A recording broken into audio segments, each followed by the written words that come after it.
Good morning. Good morning. How's everybody doing today? Great. Just curious, how many people created their day this morning? You know why you didn't create your day? Because you don't believe it's possible yet.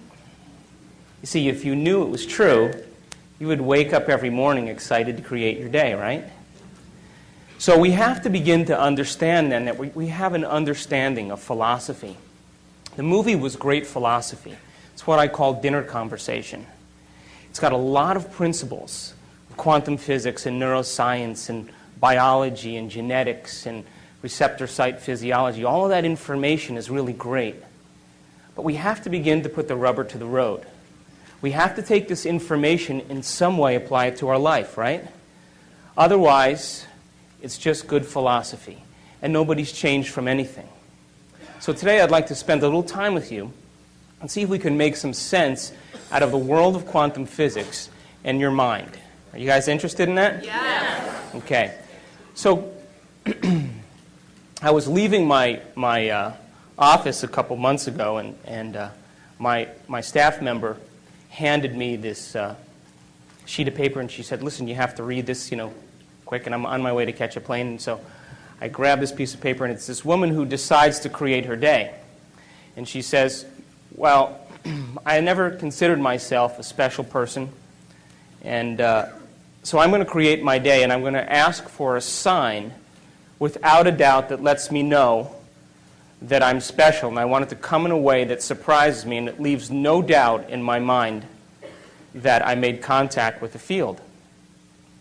So she's driving down the road up this 5-mile incline at sunset. And as she's driving up this road, a bald eagle flies in her car, lands on her dashboard, spreads its wings out, makes eye contact with this woman. She pulls off the side of the road, and the eagle flies out the other window. And I said to my office assistant, "You email that woman back and you tell her if she has any doubt now that she's special, we need to talk." Yes? So how come nothing new ever happens in our life? If the quantum law works, and we know that it does, then how come we keep having the same relationships or the same jobs or the same circumstances in our life?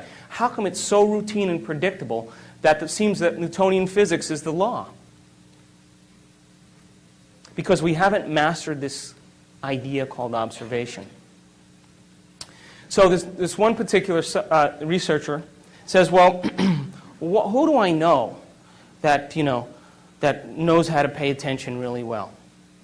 So he gets on the phone, he calls the Dalai Lama, and he says, "Can you send me your 8 best guys? I want to study these guys, and I want to see what happens in their brain when they're focusing on a single-minded thing like compassion or divinity or unconditional love." Now these guys, by the way, had over 40,000 hours of focused meditation. They spent over 40 years practicing. While you were laying on the beach, they were focusing on single-minded thoughts. And then they said, let's take a control group, just a group of people that are just average people, and we'll use the monks, and we'll teach them how to do this thing called focused concentration, what science is now called paying attention. By the way, the average human being loses their attention span 6 to 10 times a minute. How good's our observation? That's why only a few subatomic particles actually pay attention to our mind. So he said, okay, we're going to hook these guys up to these brain scans, particular ones called EEGs. And EEGs measure electromagnetic frequency that the brain emits. And so they took 256 electrodes and they covered their whole entire head. Can you picture these monks, with the things? And then they ran all the feedback into a computer that created a holographic picture of the brain, and they were able to begin to measure brain activity. You guys with me? Yep. So They said to these monks, be your normal self. They took 8 of them, be your normal self. And then they said, okay, now listen, you guys, pay attention to compassion. Just close your eyes and pay attention to compassion. The moment they did that, all of a sudden, the frontal lobe lit up so much that the scientists had never seen that type of activity in that part of the brain.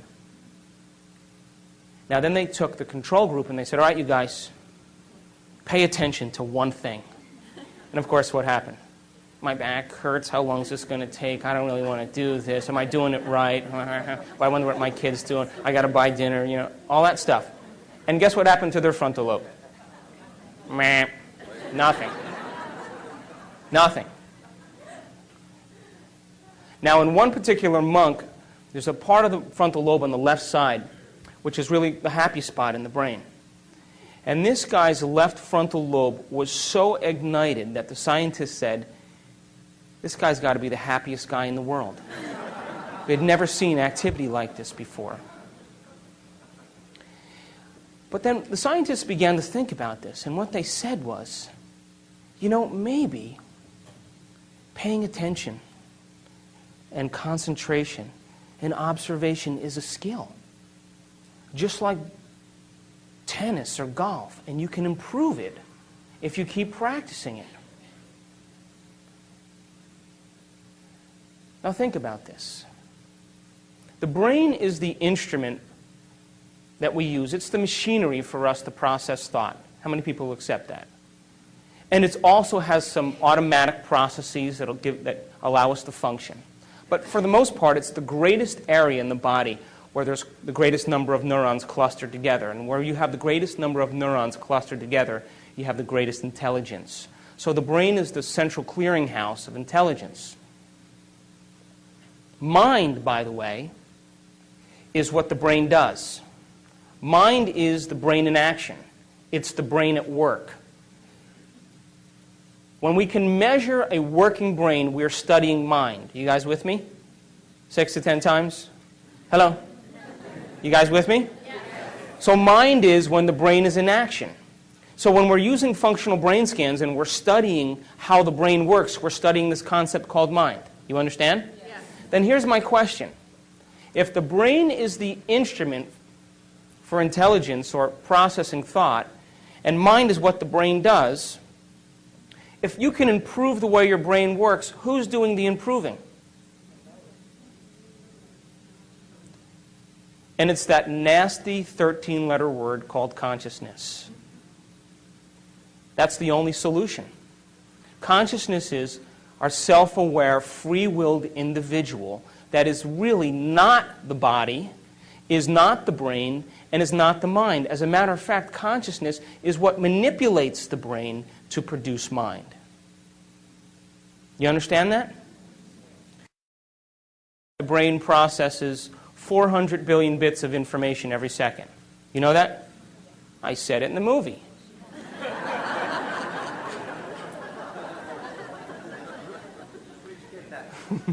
But we're only aware of about 2,000 of those 400 billion bits of information. And you know what those 2,000 bits of information have to do with? 3 things, and only 3 things. The body, the environment, and time. That's it. Does your back hurt? You have a headache? Are you tired? Is it too cold in here? Is it too bright in here? Is it too dark in here? You like the way the person smells sitting next to you. You even like the person next to you. How long is this guy going to talk before we can break? And that's where all of our self-awareness is on. It's only on the body, the environment, and time. And yet billions of bits of information is being processed by the brain. Now, when we can take consciousness, self-awareness, and move it away from the body, the environment, and time, we no longer have to live by the laws of the body, the environment, and time. And when we're able to do that, we begin to open the door to walk into the quantum field. Now, it's true I've been studying spontaneous remissions of diseases. It's kind of been my interest for the last 7 years. People that have had cancer and diabetes and emphysema and endocrine conditions, thyroid conditions, heart disease, high blood pressure, high cholesterol levels, rare genetic disorders that even medical science didn't have a solution for. And these people all of a sudden became healthy. And they weren't all Roman Catholic, and they all didn't believe in the same God. They weren't all vegetarians. Not all of them use crystals. As a matter of fact, none of them did. They didn't trust the astrology charts. None of that was in common amongst these people. There were 4 things that I found in common amongst every person that had a spontaneous remission. 4 major things and 2 minor things.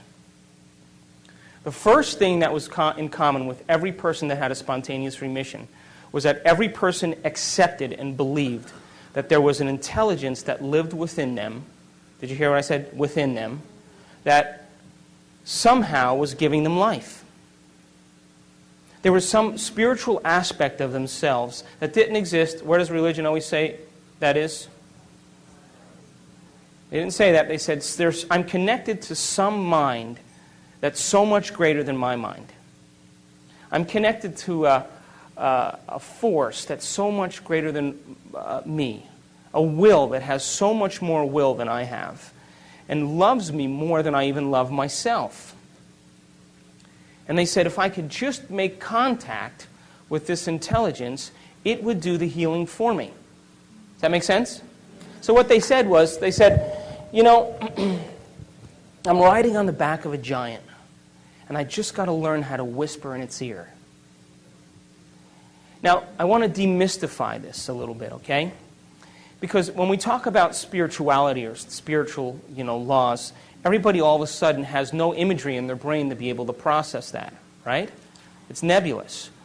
But so let's demystify that. Do you know that that intelligence gives life to every human being on this planet? It holds order in the universe, and you're connected to it. It's the same intelligence right now that's keeping your heart beating. Your heart pumps over 2 gallons of blood a minute, over 100 gallons of blood an hour. It pumps over 100,000 times a day through 60,000 miles of blood vessels. 3 billion times in one lifetime. No repair, no checks. It does it independent of your moods, your likes, your dislikes, your opinions. It continuously gives you life. Now, are you thinking about doing that? Or is there some order intelligence doing it for you? It's the same intelligence that's digesting your breakfast and breaking down proteins and carbohydrates and fats into simple products so that can be reassembled for regeneration. And we don't even think about that. See, you and I, free-willed individuals, get a free ride. And something loves us enough to continuously give us life. It's the same intelligence, by the way, that's making 10 million cells every second, because you lose 10 million cells every second. Whoops, you just made another 10 million. Were you thinking about that? Or is something loving you enough to give you life?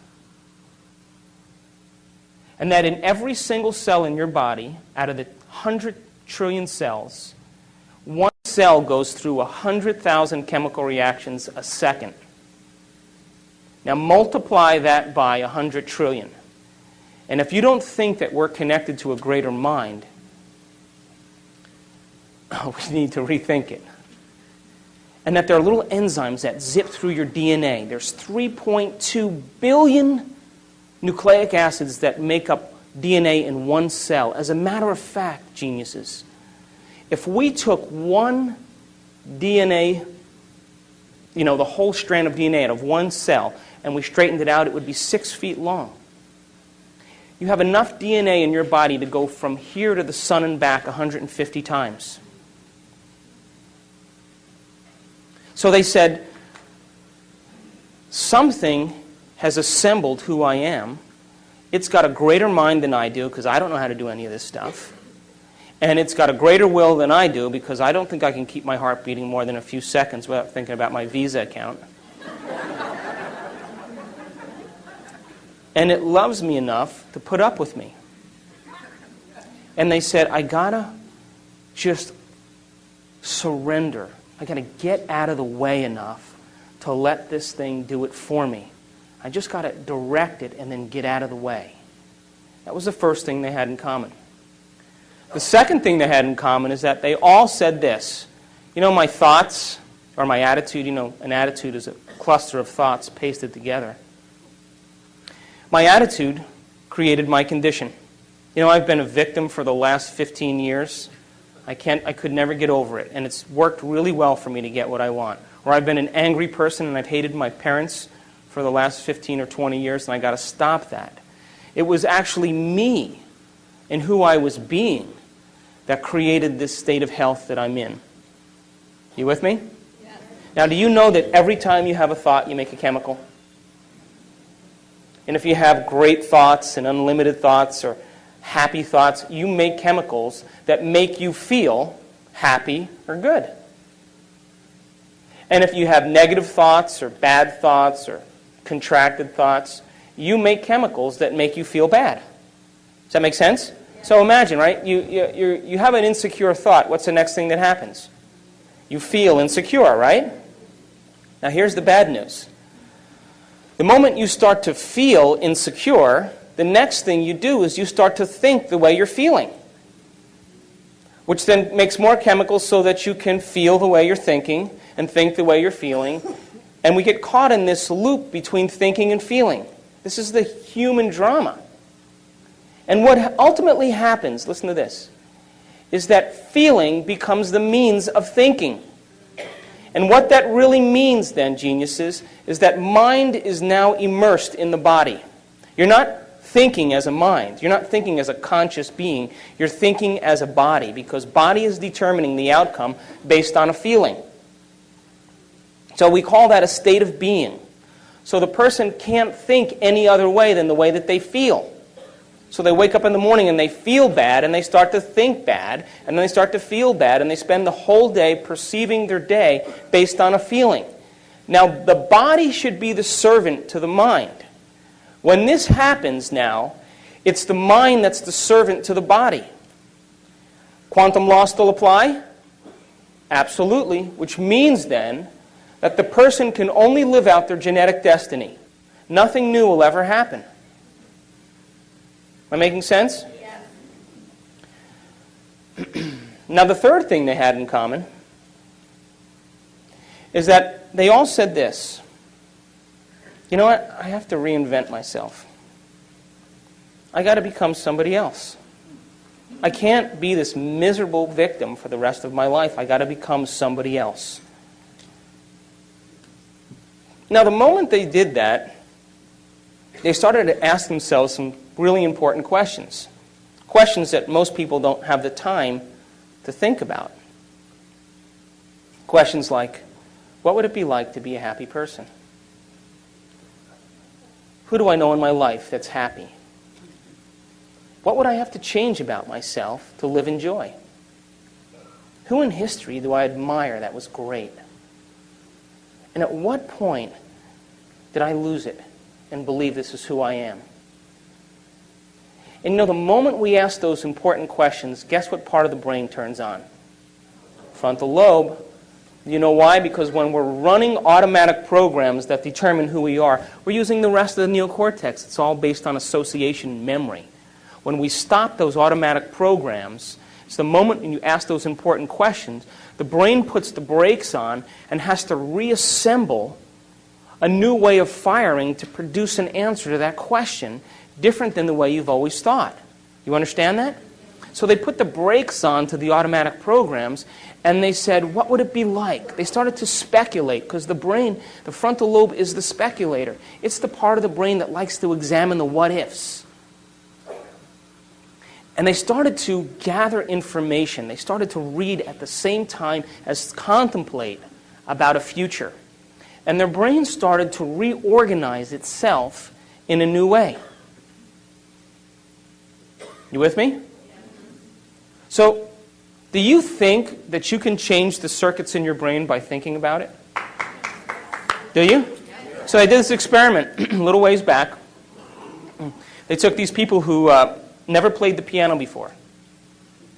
You guys with me?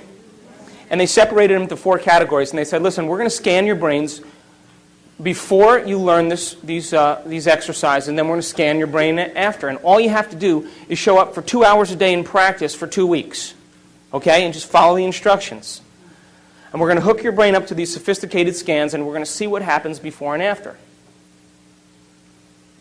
So they got with these people, and they said, okay, first group, here's the scales and here's the chords. They're one-handed exercises. Practice them over and over again. Keep playing them. So they played every single day, 2 hours a day for 2 weeks. They scanned their brains before, they scanned their brains after. After 2 weeks, guess what happened? Whole new set of circuits lit up in their brain that never lit up before. That makes sense. You learn something new. Learning is making new connections. Repeating it over and over again is sustaining or maintaining those connections, and that's called memory. So they memorized what they were doing by physically practicing or personalizing what they learned. Make sense? Standard, simple. They took the second group of people and they said, listen, we want you to play 2 hours a day for 2 weeks. We're going to scan your brain before and after, but you know what we're going to do? We're not going to tell you how to play anything. You just come and do whatever you want. Play whatever you want. So at the end of 2 weeks, guess what happened to them? Nothing. You know why? Because they couldn't remember what they had learned the day before. And they couldn't remember what they played the day before, and they had no structure. They got no instruction and no knowledge to be able to apply it to make some steady circuits. Still with me? Make sense? Took the third group of people, they said, listen, don't even show up. Don't even create your day. Same thing. Nothing happens. Last group of people, they said, listen, we want you to come 2 hours a day for 2 weeks. We're going to show you these one-handed exercises. But instead of you physically playing the piano, we want you to mentally rehearse over and over again those exercises. And we know you're going to get tired, so we'll nudge you and we'll keep you awake, but you practice for 2 hours a day and you keep repeating those. At the end of 2 weeks, they rescanned their brain, and guess what happened? Same area of the brain lit up as if they were actually playing the scales. Now, you know what that means? They grew new circuits in their brain just by thinking about it. Just by thinking, just by rehearsing. Now, every time we learn something new, we make new circuits in the brain. If you learn anything new, learning is making a new connection in the brain, new neurological connection. Memory is maintaining or sustaining those connections, keeping them alive. And the only way that we maintain and sustain connections in the brain is by repetition. Repetition allows the neurons to develop a long-term relationship.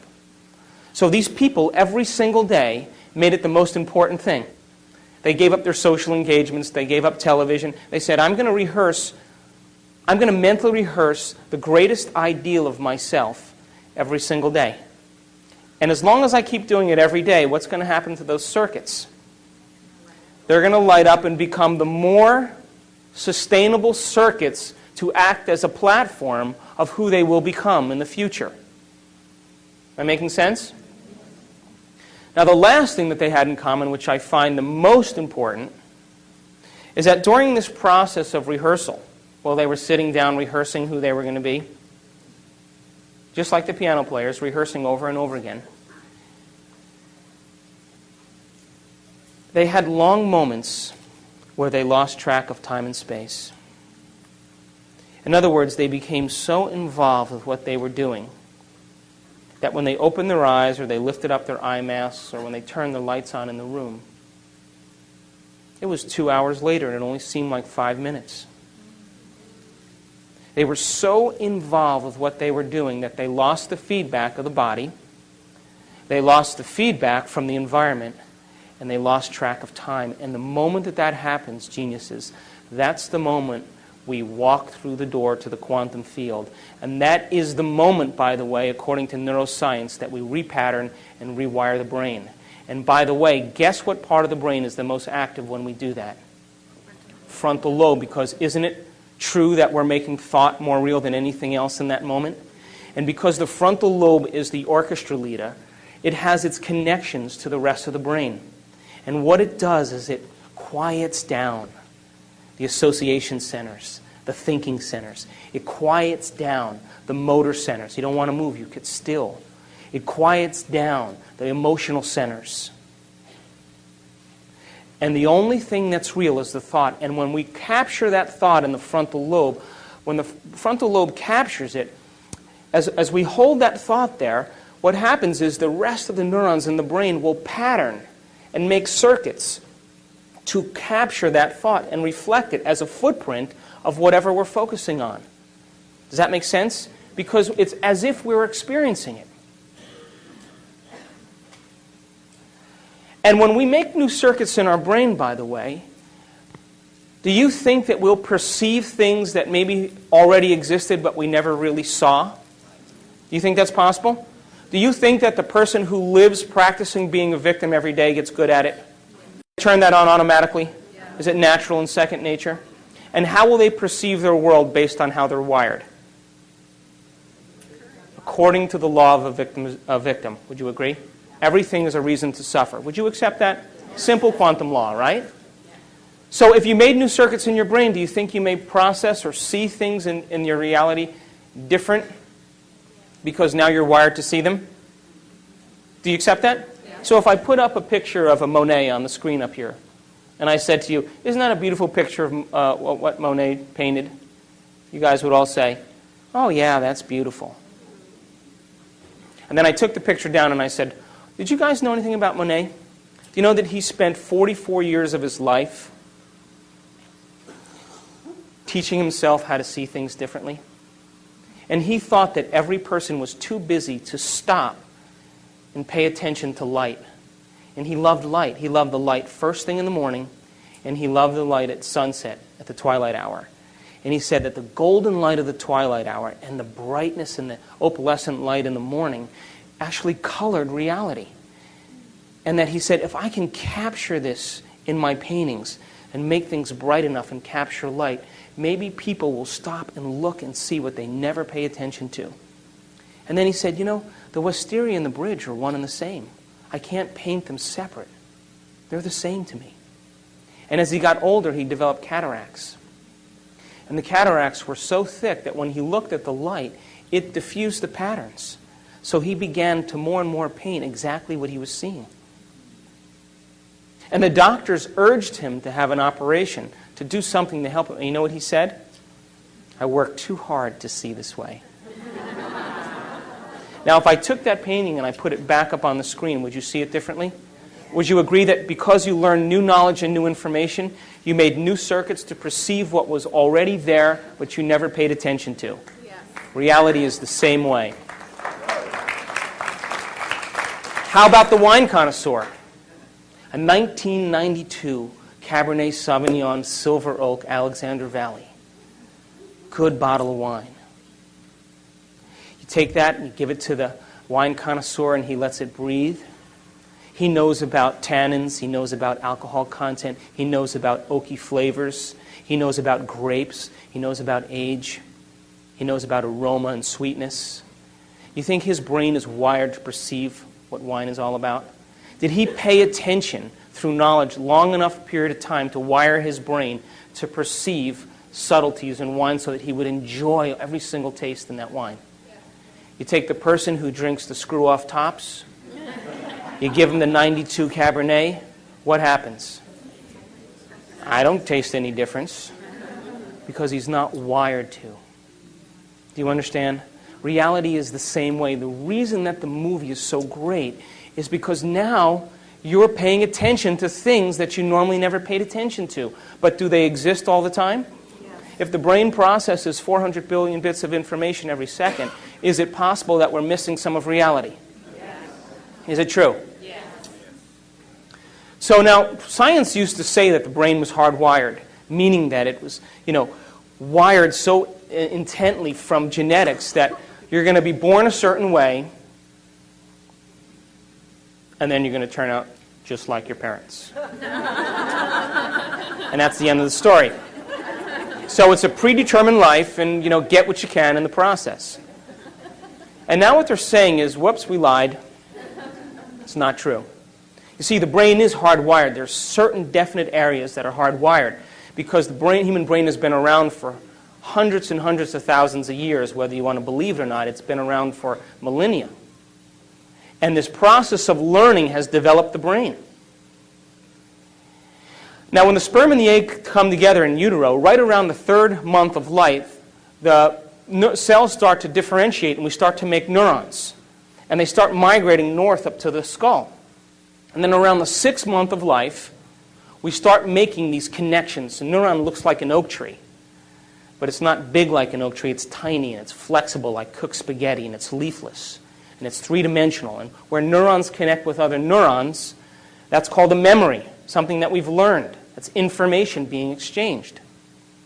Now, at the 3rd month of life, we make about 8,000 neurons per minute. At the 6th month of life, those neurons start making connections, and we make about 4 million connections a second, all the way through the time we're 2 years old. So the brain becomes this 3-dimensional tapestry of neurological connections. And what's being transferred to the fetus is knowledge, pre-programmed connections, so that you can turn your head towards a sound. And you know what to do when you're sad. And you know what to do in case there's a threat or stress from your environment. So we have certain pre-wired patterns that have been shaped and developed from eons of trial and error. And one brain, human brain, looking next to another human brain looks almost exactly the same. As a matter of fact, if I took 2 brains and unscrewed your head and placed them side by side, you wouldn't really tell who was who, because the same folds and convolutions are similar from brain to brain. That's like your hand. Everybody's got a hand, right? It roughly looks the same. But then those intricate connections and patterns that form, those connections and circuits that form then, become the fingerprints of who we are. And we get specific traits, propensities, and characteristics that are inherent from our parents. And by the way, those are the things that they've learned. Those are the things that they've experienced. Those are the propensities and traits and emotional tendencies. So you may inherit your mother's insecurity and your father's anger. You may have your father's intelligence and your mother's creativity. But they're going to contribute their best. In other words, they're going to give the fetus, they're going to create a new being, and they're going to give to them what they've practiced the most. You understand? Now, that's only, by the way, 50% of who we are. No one likes that, but it's true. It's 50%. That's it. The other 50% is up to us to begin to make our own circuits and our own connections. Now, there's only 2 ways that we make connections in the brain. Only 2 ways. The first way we make connections in the brain is from knowledge that we gain, information, philosophy. Every time you learn something semantically new, every time you learn a new bit of information, you made a new connection. Did you guys make any connections today? So learning is making those connections. So it would be like if I handed you a book on how to ride a bicycle. And I said, read the whole entire book because I'm going to test you in 2 weeks. Know how to change a flat tire, know how to tighten the spokes, know how to shift gears, know how to brake, learn about this mystical thing called balance. And I'm going to test you in 2 weeks. And you would read that information and study it and repeat it till you did what? Repeated it enough till it was wired. Now it's being stored as a long-term memory. So that's philosophy, right? You're basically studying someone else's experience. And you are literally wiring your brain so that you can have that experience. Would you agree? Which, by the way, is the second way we make connections in the brain, is through experience. Experience is what enriches the brain. Now listen to this. Every time we experience something new, when we're experiencing it, all of our 5 senses are immersed in the process. What we're seeing and smelling and tasting and feeling and hearing, all of our 5 senses are picking up information from the environment and sending a rush of data back to the brain. And through these 5 pathways, this rush of data through 5 different ways causes neurons in the brain to fire and sting.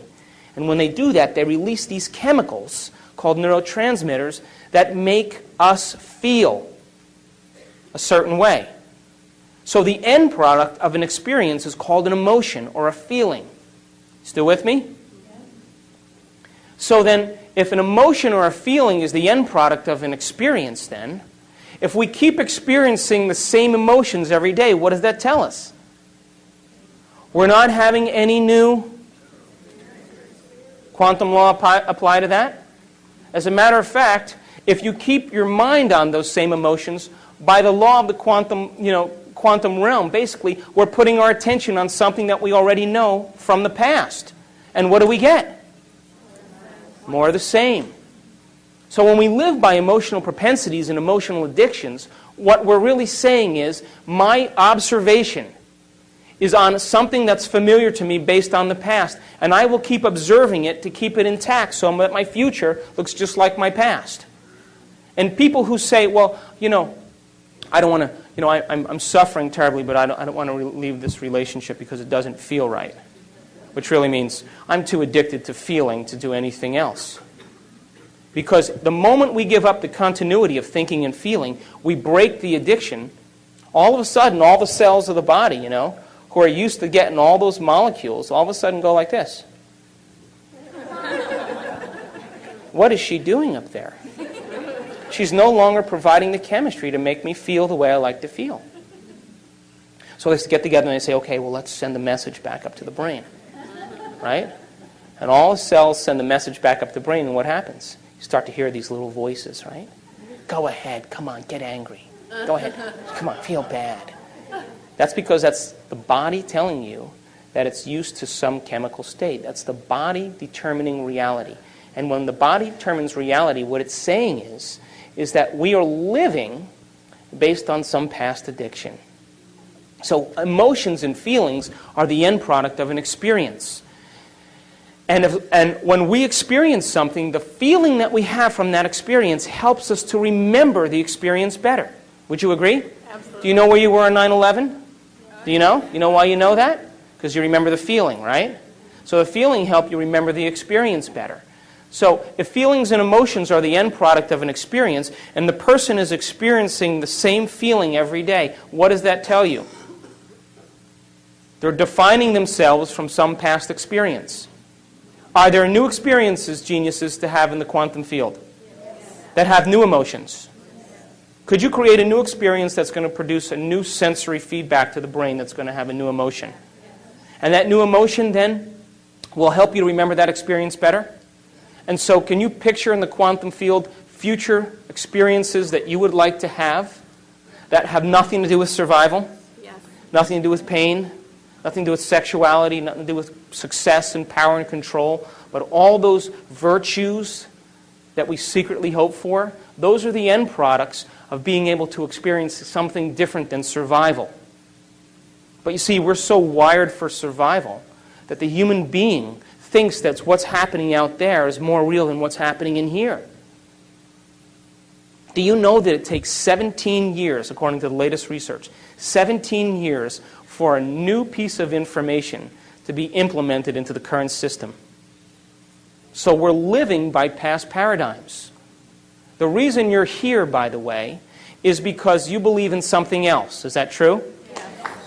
And let me warn you, please, do not wait for science to give you permission to do the supernatural. Let's go out and do it and then have science come and study us. Because if we do that, don't we make science the next religion? And then we have to live by their convention and their conformity? Why not go out and try it out, apply the knowledge, so to have a new experience, and then if you're able to do that experience over and over again, have science come and say, how do you do that? And you say, come and study my brain. I'll show you how it's done. Does that make sense? Yes. So experience then is the end product of when we apply knowledge. In other words, when you get on that bike and ride that bicycle now, wouldn't you agree that when you drive and you hit the curb and you fall and you skin your knee, are you gaining information from your experience? Yes. That your senses are processing it. And then you get back on the bike and you start to pedal and then you get a flat tire.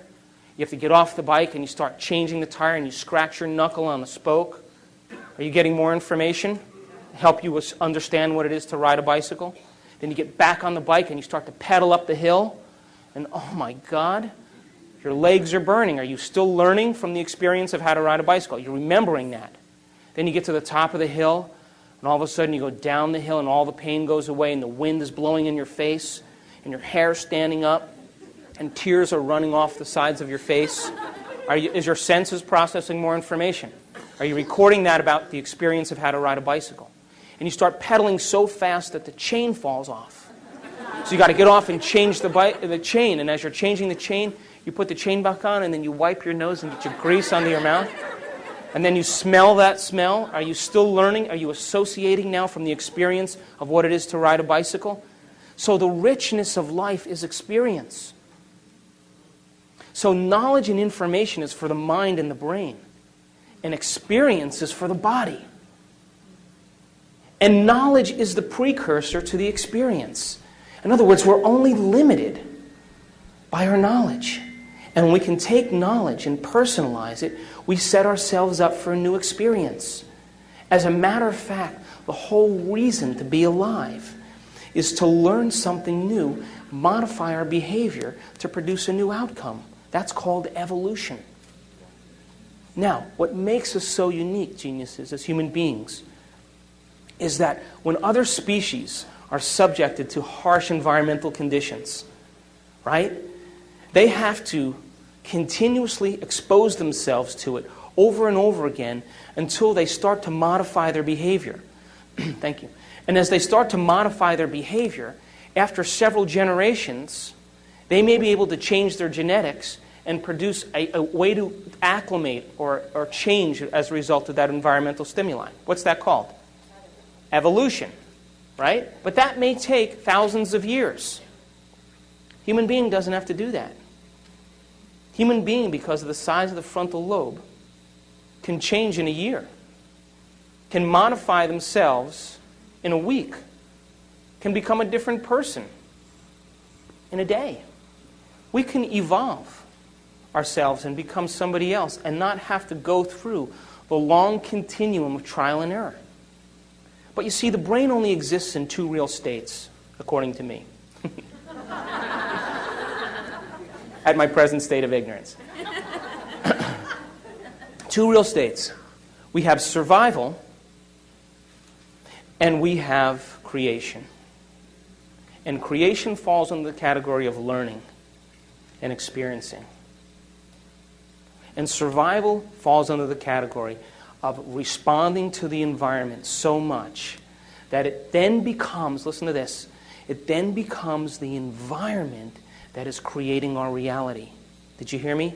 Because as the environment pushes the circuits in the brain and we respond to those environmental stimuli, the body becomes prepared for the threat or the stress, which then causes the brain to think a certain way, which then creates the same reality in the future. So we're these human beings with these big brains, but we're living in the rudimentary part of the nervous system that's based on survival. And by the way, 90% of the time that we're awake and aware, we're living in survival. You know, responding to the environment, allowing the environment to determine our internal state. And the confusion we have as human beings, you see, the present moment right now is created from the thoughts of where? Right? So then the thoughts of now are creating what? So most people, though, they say, I'm going to sit down and create my day. I'm going to sit down and create wealth. And they sit down for 10 minutes. They get up and they start looking in their bank account for the transfer. And then they say what? Didn't work. But you know, we Americans, by the way, are the most difficult audience to talk to. We go to South America, we go to Europe, we go to Asia. People accept this. But Americans are so desensitized to so much stimuli. They get, 2,000 channels on their television. They have opinions about everything. They're into convenience. If your internet connection doesn't come up in 30 seconds, you're like...